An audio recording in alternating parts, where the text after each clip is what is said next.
Halo Sobat Cek Fakta, selamat datang kembali di kanal kami yang selalu menghadirkan analisis mendalam seputar dunia olahraga, khususnya sepak bola Asia Tenggara. Di sini, kita tidak hanya membahas skor akhir, tetapi juga menelusuri fakta, strategi, dan dinamika di balik layar. Kali ini, kita akan membedah kabar terbaru dari Timnas Malaysia yang tengah bersiap menghadapi FIFA Match di September tahun 2025 di bawah arahan pelatih asal Australia, Peter Kelamovski. Persiapan Timnas Malaysia jelang FIFA Matchday. Jelang FIFA Match di September tahun 2025, Malaysia dijadwalkan melakoni 2 laga uji coba penting. Lawan yang akan mereka hadapi bukanlah tim sembarangan. Pertama, mereka akan berjumpa Singapura pada 4 September di Stadion Nasional Bukit Jalil, Kuala Lumpur. 4 hari berselang, giliran Palestina yang menantang Harimau Malay di Stadion Sultan Ibrahim, Johor. 2 pertandingan ini dipandang sangat strategis, menghadapi Singapura yang secara ranking FIFA berada jauh di bawah 159 dunia. Malaysia dituntut tampil meyakinkan.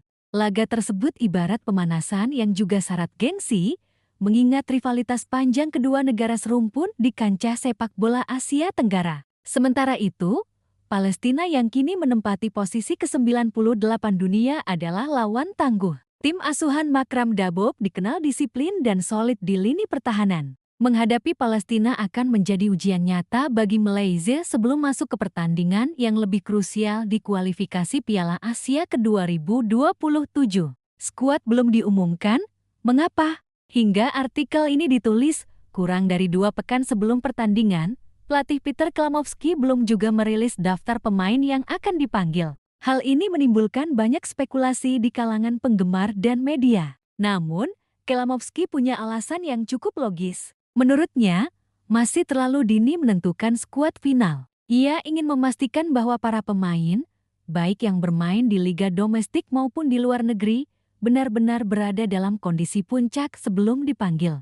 Lebih dari itu, Kelamovski ingin memberi sinyal bahwa seleksi di Timnas Malaysia tetap terbuka. Tidak ada nama yang pasti masuk, kecuali mereka benar-benar menunjukkan performa konsisten di level klub. Pendekatan ini menegaskan filosofi kompetisi sehat yang diusung sang pelatih. Performa pemain Malaysia di luar negeri salah satu sorotan utama dari pernyataan Kelamovski adalah performa para pemain Malaysia yang berkarier di luar negeri. Saat ini, tercatat ada 5 nama yang memperkuat klub-klub mancanegara. Facundo Garces Liga Spanyol bermain di kasta tertinggi sepak bola Spanyol.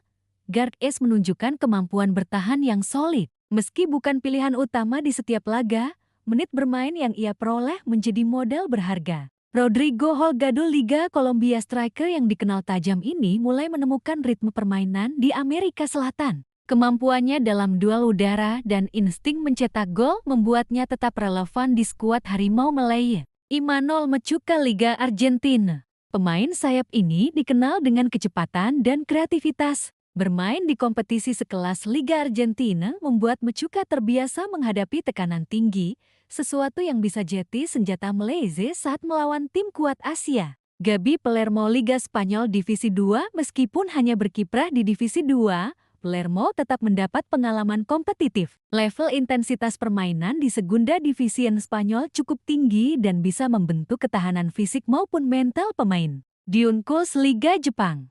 Nama ini tentu sudah tak asing bagi fans Malaysia. Bermain di J1 League, Kos tampil konsisten baik sebagai bek tengah maupun bek sayap. Keunggulan adaptasi posisi membuatnya jadi salah satu aset emas Harimau Malay. Kelamovski menegaskan bahwa seluruh pemain ini berada dalam radar staf kepelatihan. Setiap pertandingan mereka bersama klub dipantau secara detail. Hal ini menunjukkan keseriusan manajemen Timnas Malaysia dalam memaksimalkan potensi pemain diaspora maupun naturalisasi, kekuatan dan tantangan pemain lokal.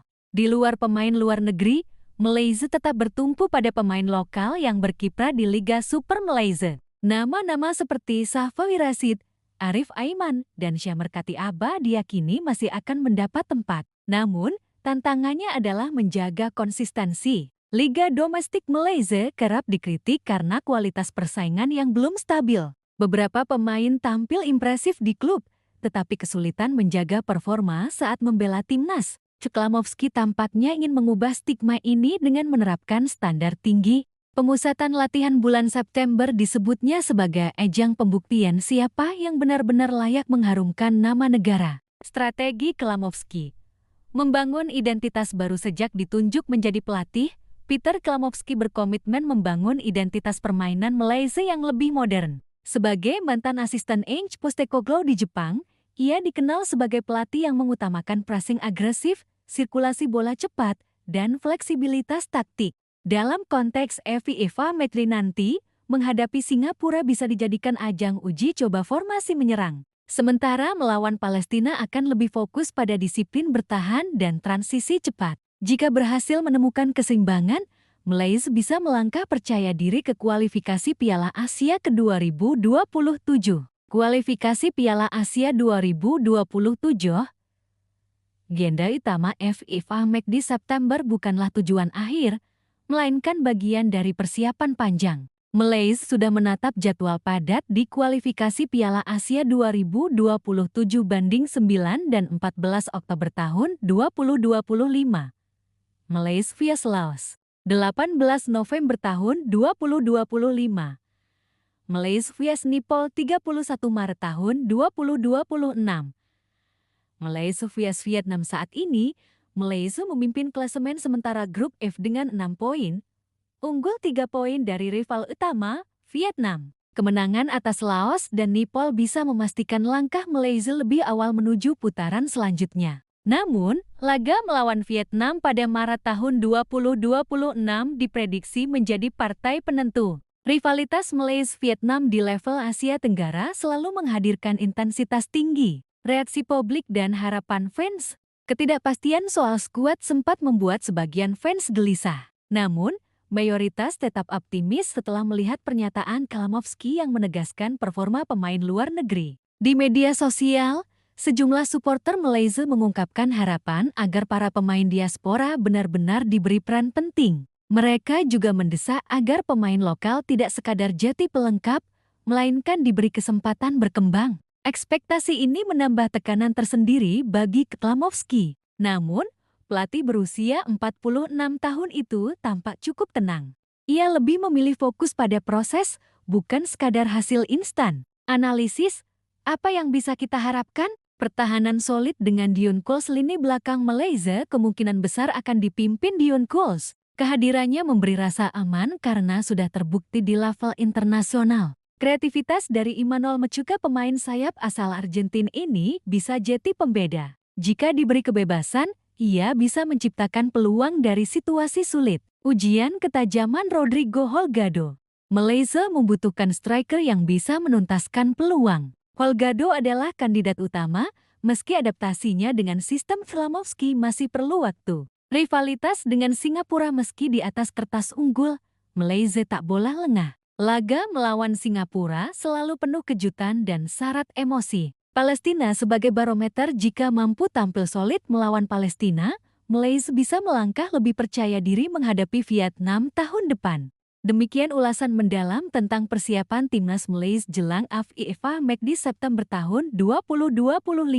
Walaupun skuad resmi belum diumumkan, pelatih Peter Klamovski memberi jaminan bahwa seluruh pemain baik di dalam maupun luar negeri sedang dipantau dengan serius. Dua laga uji coba ini bukan sekadar pertandingan persahabatan. Lebih dari itu, ini adalah bagian dari proses panjang membangun tim yang siap menghadapi kualifikasi Piala Asia ke 2027. Sobat Cek Fakta, kita tentu menunggu dengan antusias siapa saja yang akan masuk dalam daftar resmi. Akankah pemain diaspora jadi tulang punggung Harimau Malaya, ataukah justru pemain lokal yang kembali bersinar?